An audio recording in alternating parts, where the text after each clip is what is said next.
Awali ya yote, naomba niipongeze sana halmashauri ya wilaya ya Tarime kwa kupata hati ya ukaguzi inayoridhisha.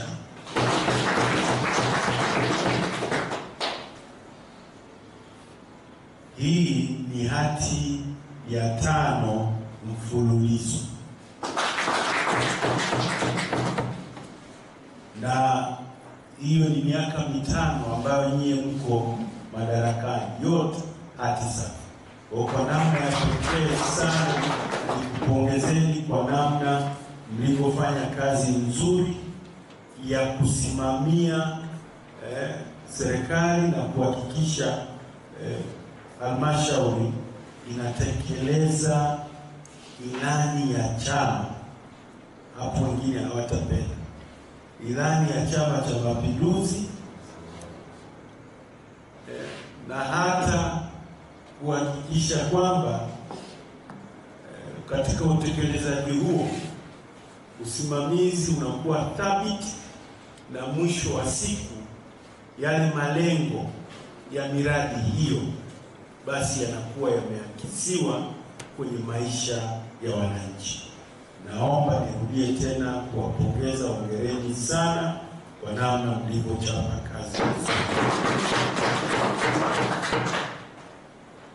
Ni matumaini yangu kuwa mkaguzi atakapopitia hesabu za serikali za mwaka huu wa fedha,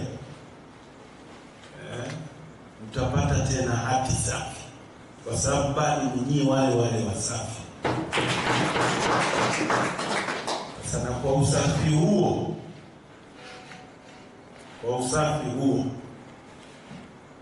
ninakuombeeni mnaporudi kule kwa wananchi, basi mwende nyote mkashinde kwa kishindo kurudi kuongoza kuendesha baraza hili la halmashauri kwa viwango hivyo mlivyokuwa navyo au hata zaidi. Sasa, Mheshimiwa Mwenyekiti, taarifa ya mdhibiti na mkaguzi mkuu wa hesabu za serikali inaonyesha kuwa kati ya maagizo 4 yaliyokuwa yametolewa na kamati ya kudumu ya Bunge ya hesabu za serikali za mitaa ya tarehe 14 Agosti 2023, halmashauri imetekeleza agizo moja kati ya yale 4.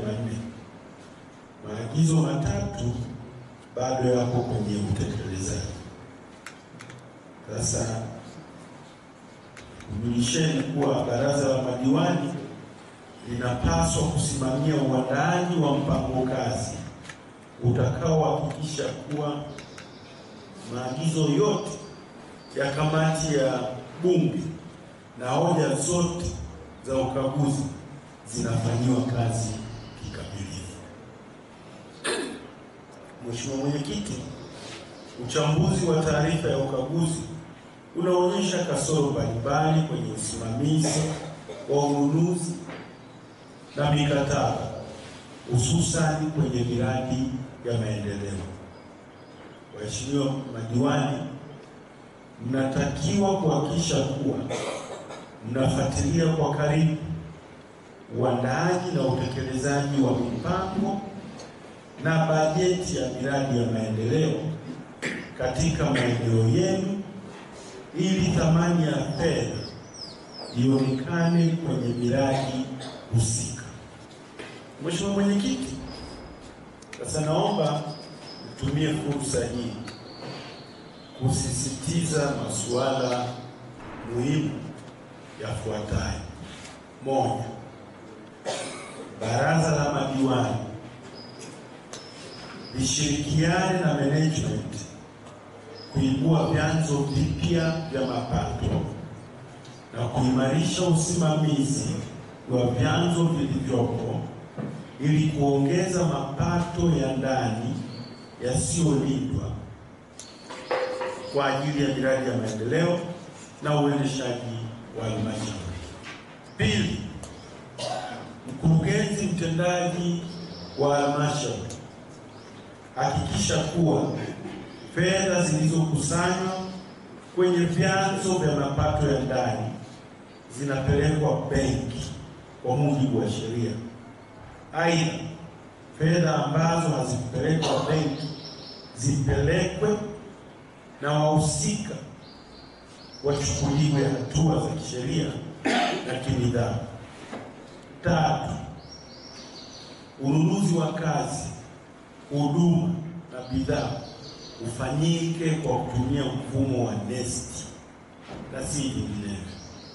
Hatua stahiki zichukuliwe kwa watumishi wote waliosababisha hoja za ukaguzi hizi tunazopitia hapa, hususan zile zinazohusiana na kutotumika mifumo vizuri. Hoja hizi nyingi zimebainishwa kwa sababu ya kukiukwa sheria ya ununuzi wa umma sura namba 410 ya mwaka 2023 na kanuni zake. Hatua zichukuliwe. Jambo la 4, ununuzi wa bidhaa za afya ufanyike kupitia MSD. Ikiwa bidhaa husika hazipo, MSD kibali kitolewe kwenda kwa mzabuni aliyeidhinishwa na si vinginevyo. Jambo la 5, baraza la madiwani linatakiwa kuendelea kusimamia utaratibu mpya wa utoaji mikopo ya wanawake, vijana na watu wenye ulemavu. Aidha, halmashauri iendelee kutenga 10% ya mapato ya ndani na kukusanya madeni yote ya miaka ya nyuma ili kuwezesha mfuko huu kuwa endelevu.